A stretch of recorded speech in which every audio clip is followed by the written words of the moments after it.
Welcome to the Knowledge Seeker channel. The channel is dedicated to exploring critical issues in the world.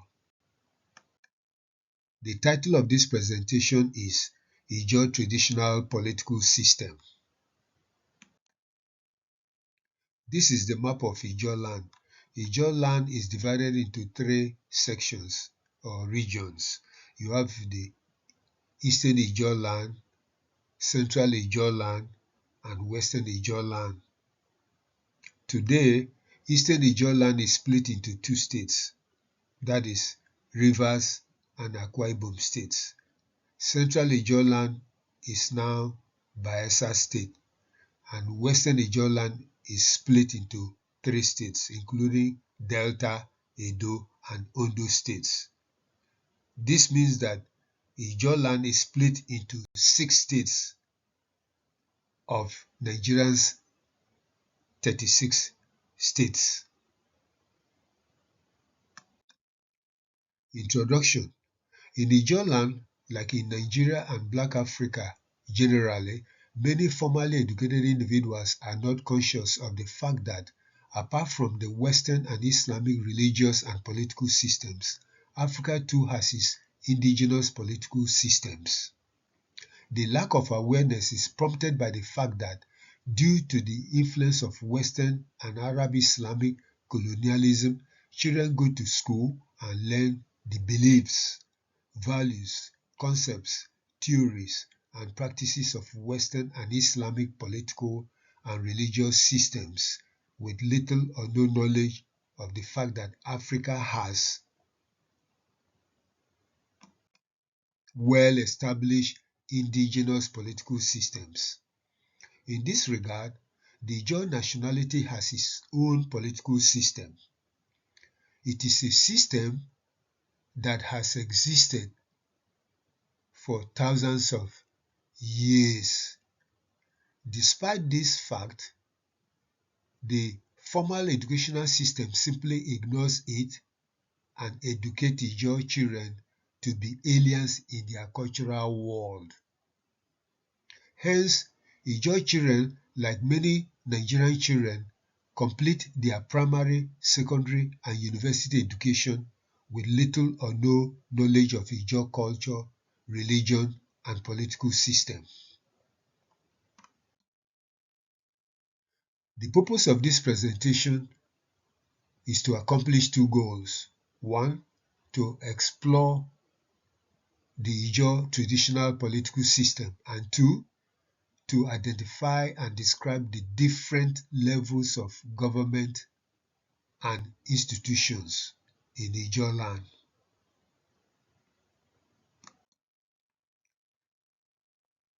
It is necessary to differentiate Ijaw political system from the Nigerian political system, even though Ijaw land is part of Nigeria. The Ijaw political system is differentiated from the Nigerian political system and institutions of government and leadership. The reason is that the Ijaw nation existed before the British colonized and established Nigeria. Therefore, the Ijaws for centuries have ruled themselves based on their traditional political culture, institutions, and processes. In fact, the Ijaws even had powerful city-states with powerful kings and queens with strong military, particularly naval forces, in the past. Even though the British established Nigeria and introduced the Western political system, the Ijaws continue to have their political institutions just like the other ethnic groups in the country. Therefore, Nigeria has three political systems running concurrently. They are: one, the Western secular political system, which Nigeria operates; two, the traditional African indigenous political systems; and three, the Islamic political system, characterized by the Sokoto Caliphate. The Ijaw traditional political system comes under the second category above. Thus, the Ijaw system is indigenous and unique because it was developed by Ijaw ancestors through the fusion of religious, social, and political forces to shape the political system. The Nigerian political system is copied from the West, particularly the British and the American models of government. The Ijaw political system is theocratic since it is derived from ancestral beliefs, values, and practices and interwoven with the traditional religious system. Since the Ijaw system is theocratic, there is no separation between the church and state as in the Western political system, in which the state is separated from the church. On the other hand, the Nigerian political system is based on secular humanism that is borrowed from the West. This means that the system is not based on religious grounds because the church is separated from the state as in the West. Western secular humanism is based on the view that God and other deities or final causes are not necessary to explain nature and the universe, since human beings have the intellectual capacity to make decisions based on reason and prudence to maximize their existence. Thus, secular humanism is atheistic and believes that human beings have the supreme authority to make decisions about their existence and not God or higher beings. Hence, religion is not necessary to participate in political governance and make public policy decisions.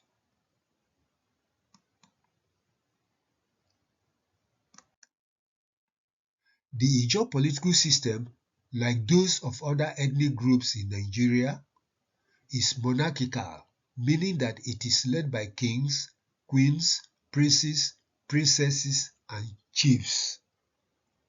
On the other hand, the president, senators, representatives, governors, and local government heads are associated with the Nigerian political system. Again, the Nigerian system is Western.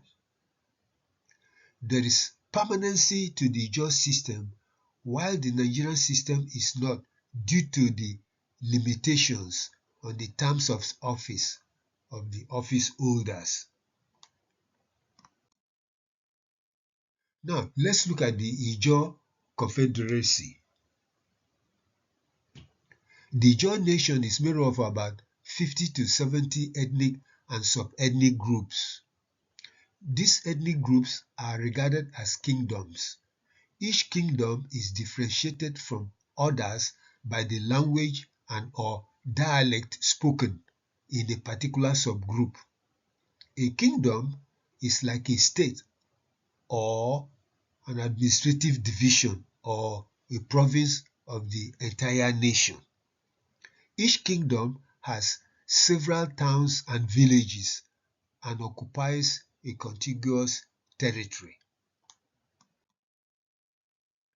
The Ijaw ethnic nationality operates as a confederacy where the different subgroups and ethnicities come together to form a loose federation due to strong blood relationships and cultural and historical ties. Thus, each subgroup or group is responsible for managing and coordinating its territory under the leadership of a king or queen. Because of the confederal nature of the nation, there is no single supreme political leader of the ethnic group. This means that there is no centralized political authority in the Ijaw land. Hence, each sub-ethnic group or ethnic group operates as an indigenous state with a king or queen. The king or queen of the kingdom is the head of state of that political entity.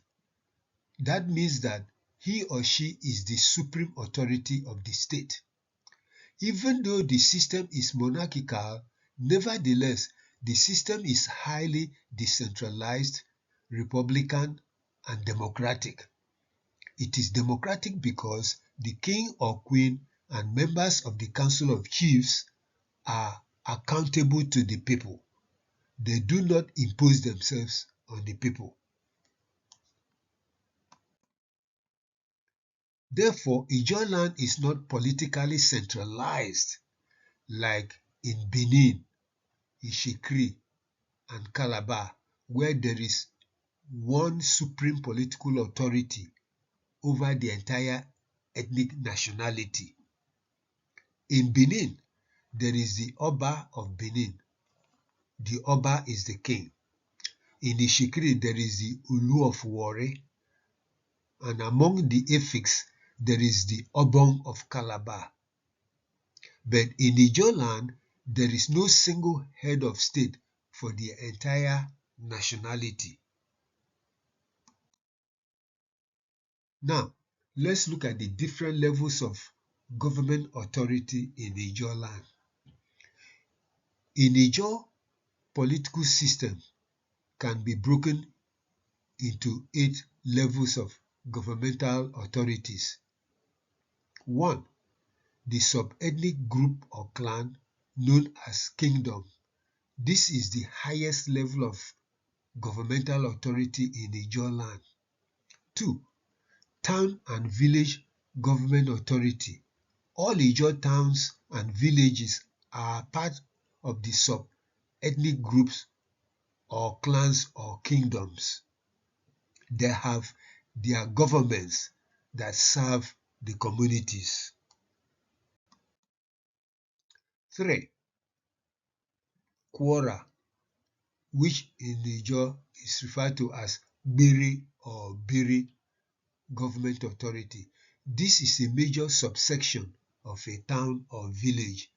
It has its own governmental structure to serve the section of the town or village. 4. The extended family compound, which in Ijaw is referred to as Pele or Pulu. This is a subsection of the Quora.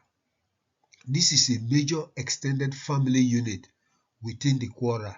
Quite often, the extended family members bear the same surnames that is derived from the grandfather or great-grandfather. 5. The nuclear family unit. This operates within the context of the extended family or Pele or Polo. Unlike in the West, where the nuclear family is treated almost exclusively as the family, in Ijaw land, the extended family plays a pivotal role in ensuring that the nuclear families adhere to the desires or wishes of the extended family. 6.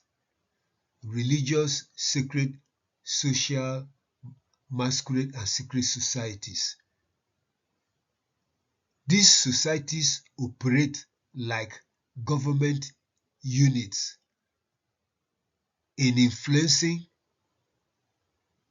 government decisions, promoting culture, and regulating and safeguarding society.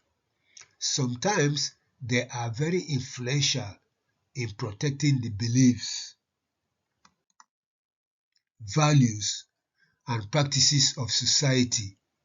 They also act like the enforcers of the culture.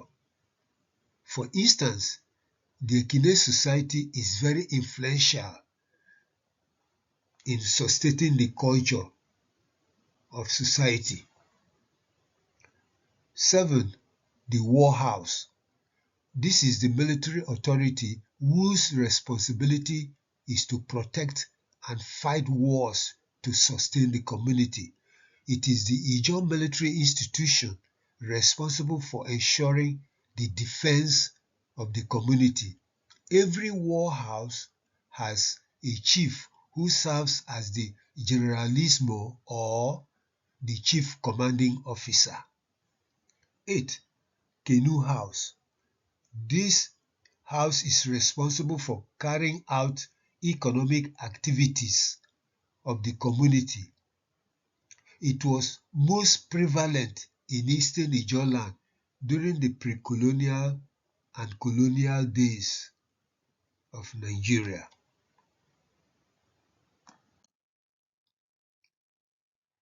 Now, let's look at the ranking of governmental levels.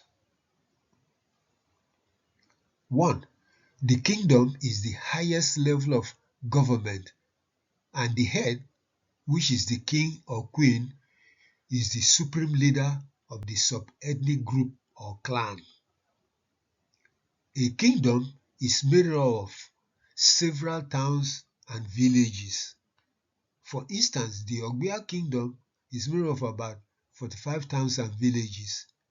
The Buseni kingdom is made up of about 10 towns and villages, including Akbede, Alebiri, Ayakurama, Biriama, Kilama, Oba Biriama, Utuarama, Tambiri, Toruama, and Tuburu. The kings, queens, and chiefs at the kingdom level are superior or higher in rank than the leaders of every other category of government. 2. The kings, queens at the town and village level of government are lower in rank than those of the kingdoms. 3. The quarters do not have kings and queens. The chiefs of the quarters are lower in rank than those of the towns and villages.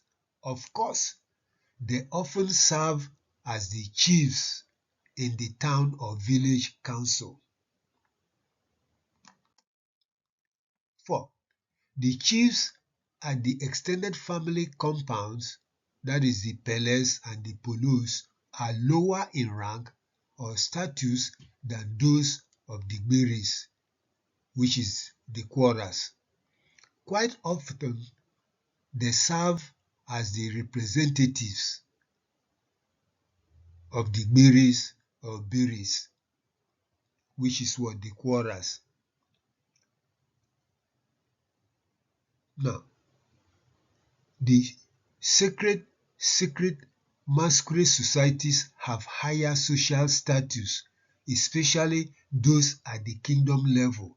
Sometimes they become the most influential elements in making critical decisions in Ijaw land.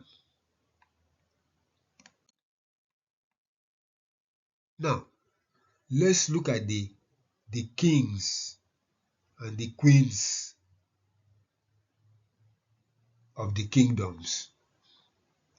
At this level of government, there are the following positions.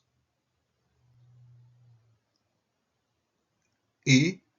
The king or queen is the supreme authority of the kingdom, which is the state. B. He or she is the supreme political, religious, social, judicial, and military head of state. So the king or queen must perform all these roles in order to become a supreme leader in Ijaw land. C. The leader is supported by the kingdom's council of chiefs, which serves as the ministerial cabinet as well as the parliament. D. The council advises the king or queen and also serve as the legislature. This means that the chiefs in the Council of Chiefs can support the head of state and can also oppose him or her. Generally, decisions are made based on consensus and compromise. Consensus is based on the majority opinion, hence the system is democratic. The system is democratic because the chiefs at all levels of government represent various segments of the kingdom's population. G. The Council of Chiefs must include 1. The chief religious priest and or priestess of the kingdom. 2. The chief military commander of the kingdom. 3. Heads of the major masquerade societies. 4. Heads of sacred and social spiritual societies. 5. Representatives of each town and village. The head of the kingdom and any member of the Council of Chiefs can be removed from power for grievous misbehavior. Any decision taken must be announced publicly to the entire kingdom. This is the King of Kabo Kingdom in Delta State of Nigeria. So he is the supreme authority in Kabo clan or Kabo nation. Here you have the governor of Ondo State installing 5 new Ijaw kings in that state. So this is the ceremony for the installation of the kings. This is King Professor T.J.T. Princewill Amakri of Kalabari Kingdom. So he is the supreme authority of the Kalabari nation. Here you have King John William Okuruket Nabiget, the chairman of Andoni Area Traditional Rulers Council.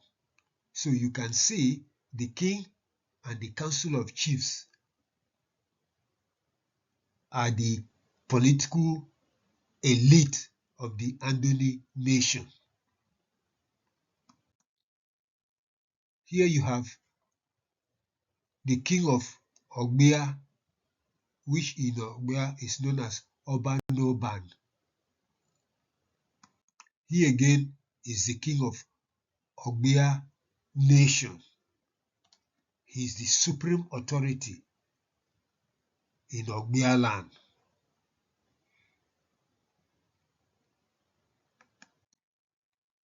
Here you have a council of traditional rulers of Epie Atisa nation. These are the most powerful people in the Epie Atisa kingdom. These are some prominent chiefs of Opunembe Council of Chiefs. So these are the most powerful political elites of the Nembe nation. This is King Bobaraye Dakolo of Ekpetiama Kingdom. So he is the supreme authority of the Ekpetiama nation.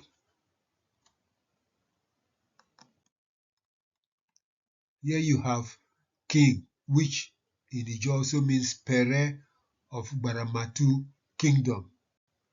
So he is the supreme authority in Baramatu nation of Ijaw land.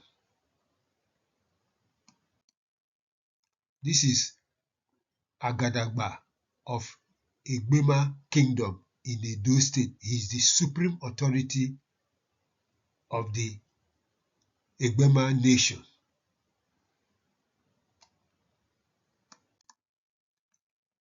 Here you have a group of Ijaw kings who visited Agadagba Bow, a very sacred place in Ijaw land. They went there to pay homage to the ancestors of the Ijaw nation.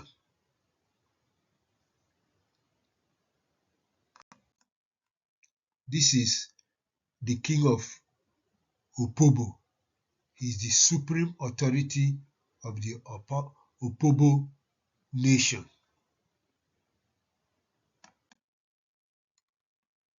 Now let's look at the kings, queens at the town and village level of government.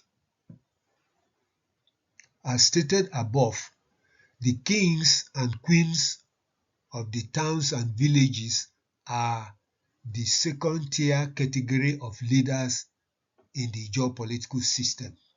Thus, every town and village has a political authority that makes political, social, economic, judicial, religious, and military decisions for each town or community. There is also a council of chiefs which serves as a ministerial cabinet and parliament at the town or village level.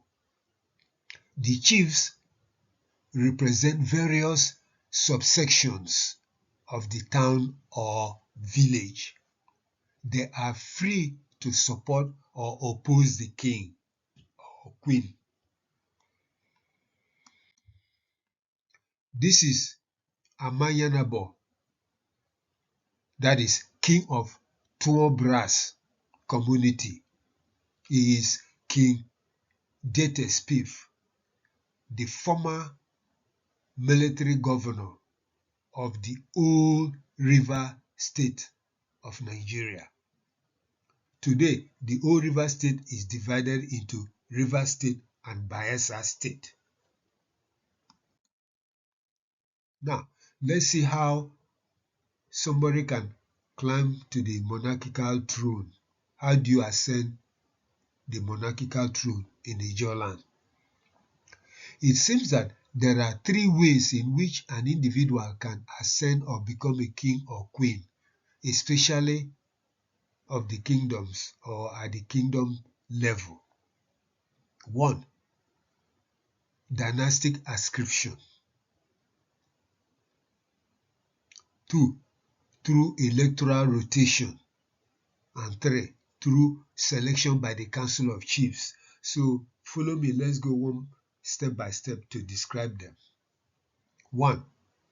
Dynastic ascription. An individual can become a king or queen through a dynastic arrangement in which individuals from the royal families within the kingdom or town are placed on a list of potential succeeding candidates to ascend the throne. If the ruling monarch dies, then the first person on the list of candidates in the ruling dynasties is chosen to ascend the throne.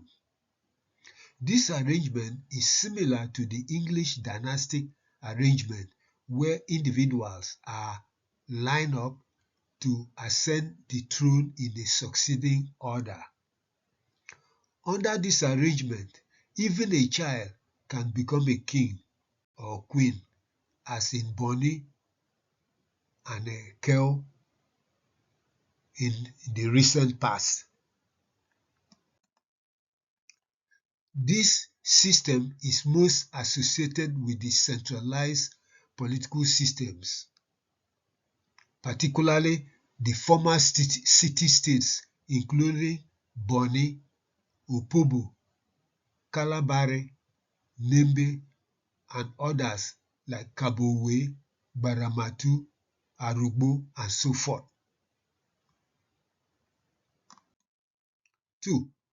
Through electoral rotation.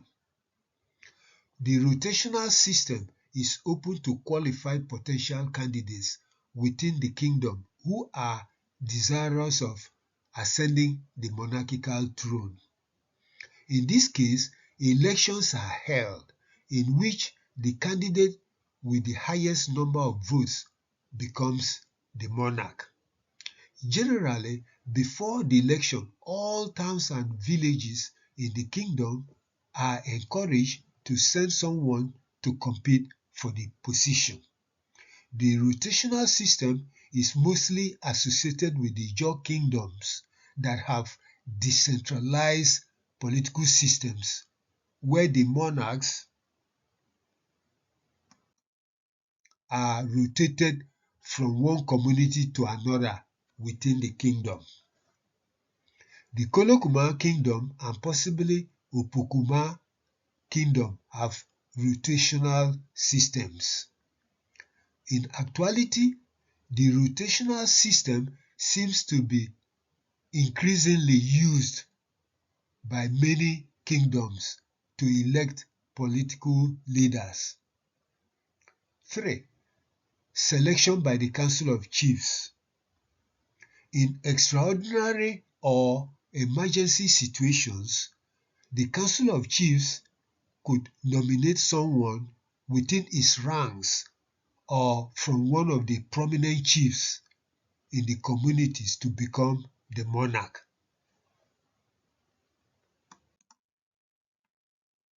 Now, let's look at some important considerations for electing a leader into the traditional political system. Generally, to be considered for political leadership, whether at the kingdom or town or village level, the individual must meet certain conditions. 1. Possess excellent physical and moral character. 2. Must not suffer from physical handicaps such as leprosy, blindness, epilepsy, and so forth. And 3. Must be humble, honest, and have not committed any abominable crime. It is very important because Ijaw culture is very spiritual. Therefore, whoever is going to be a traditional leader must be spiritually clean in terms of engaging in abominable acts. And 4. The individual must not be a drunkard and an adulterer.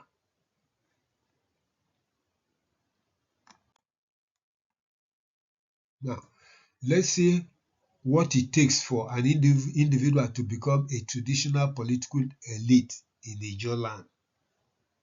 It seems there are 6 major ways for individuals to become traditional ruling elites in Ijaw land. 1. By age or seniority. 2. By birthright. 3. Through dynastic arrangement. 4. By economic status. 5. Through education. And 6. By joining one of the secret social masquerade societies. So let's go one by one to see how this works out. 1. By age or seniority. In Ijaw land, age is a major determinant for someone to become a traditional leader or chief. The oldest or most senior member of the family or quora or town is likely to become the head of the family or quarter or town. In every gathering, the most senior person will be honored first and is expected to offer prayers. Elders are highly respected in Ijaw land. 2. By birthright. As indicated earlier, birthright in a dynastic arrangement provides an opportunity for someone to become a traditional leader at the kingdom, town, and or quarter levels of government. 3. Dynastic arrangement. In a political system that is based on dynasty, even a young person can be made a chief or even a king, as in the case of Ekel and Bonny in the recent past, as indicated earlier.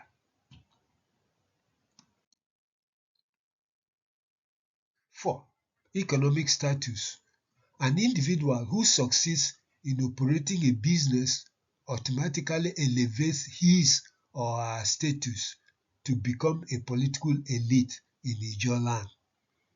Such individuals are given chieftaincy titles and made to serve in various communities to promote economic development and modernization activities. 5. By education. Increasingly, education, especially the attainment of higher education, has catapulted many people to become political elites in the Ijaw traditional political system. They are also awarded chieftaincy titles and made to serve as heads of committees in the community or kingdom.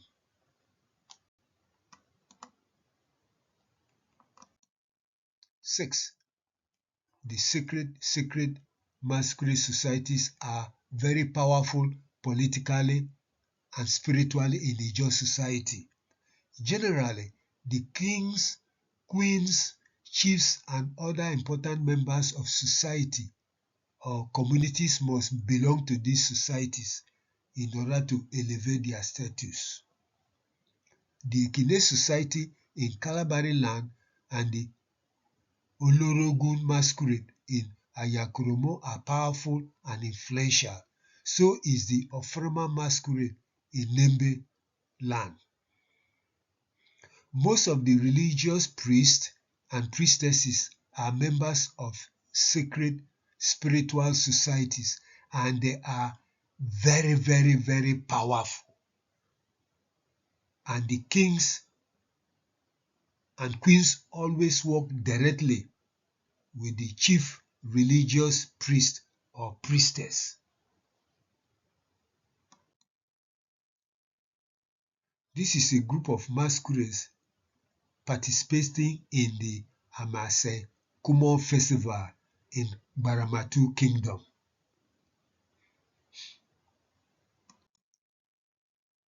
This is the Shag or Ofroma masquerade in Nembe.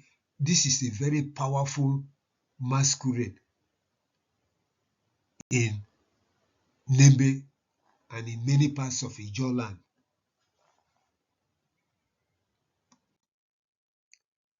This is the Ofunama masquerade. So belonging to these societies helps to elevate social status.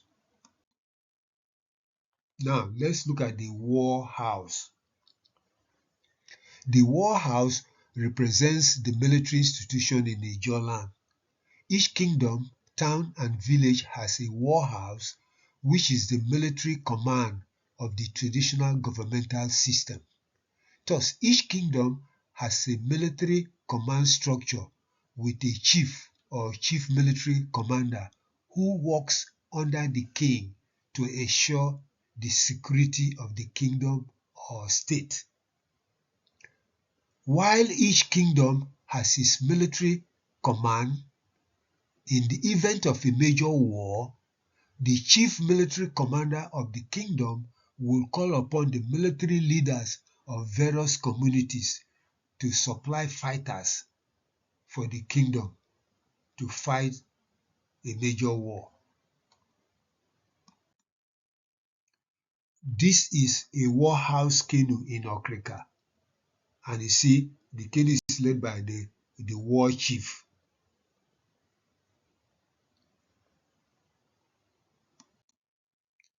This is the Nwantom canoe regatta in Opobo. In the case of a war, most of the members of this group might be invited to become fighters for the Opobo nation. The canoe house. The canoe house represents the economic sector of the community. Generally, those members of the family or community or kingdom who work hard to succeed in operating businesses are highly appreciated and rewarded. Thus, the canoe house provides the motivation for members of the family to engage in business enterprises, thereby creating wealth and enhancing the status of the family, community, and the kingdom. The canoe house was most prevalent in the Ijaw city-states during the pre-colonial and colonial era, but is gradually diminishing in value today.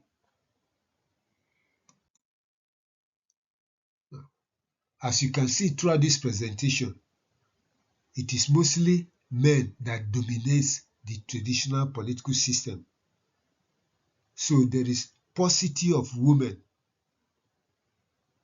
as traditional leaders, and the question is why? In closely examining the Ijaw traditional political system, it appears that it is mostly men who dominate every aspect of the system. It is men who are the monarchs of both the kingdoms and the towns and villages. This also seems to be the case at the chieftaincy level. In other words, even at the cabinet and parliamentary levels of authority, it is mostly men who lead. However, it should be noted that in some kingdoms, there is a position reserved for a woman to occupy. Any woman who occupies the position is known as a queen or queen mother of the kingdom. Quite often, the people refer to her as our mother or our queen mother. Even some towns have a position like this in place. The position is very spiritual, hence very sacred.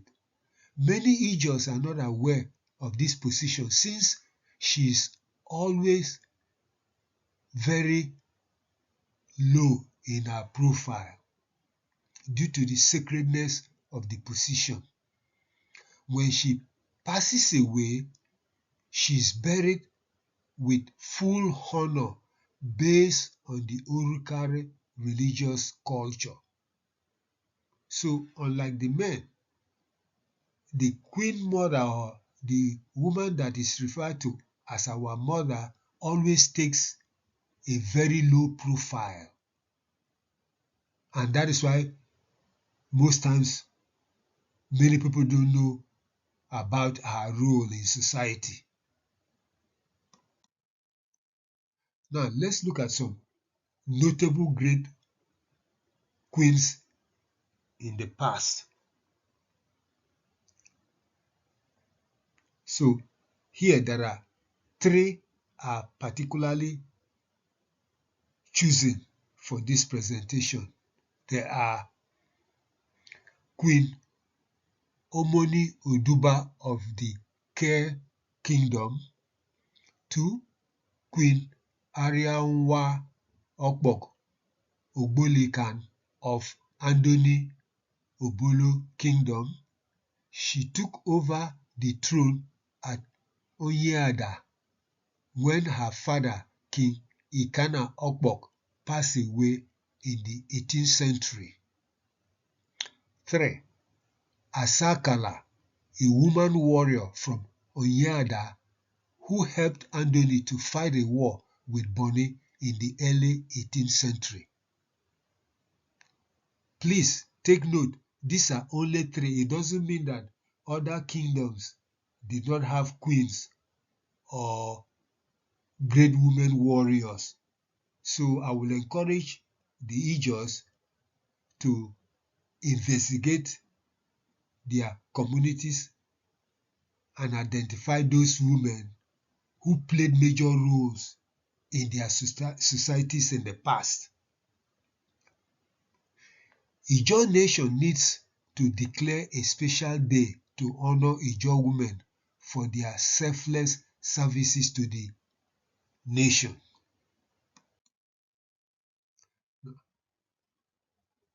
The weakening of the traditional political system.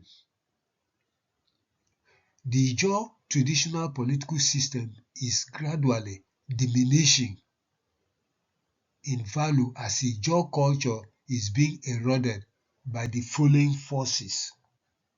1. The failure to include Ijaw culture, philosophy, and religion in the formal educational curriculum. 2. Christianization that turns Ijaw people against their culture and religion.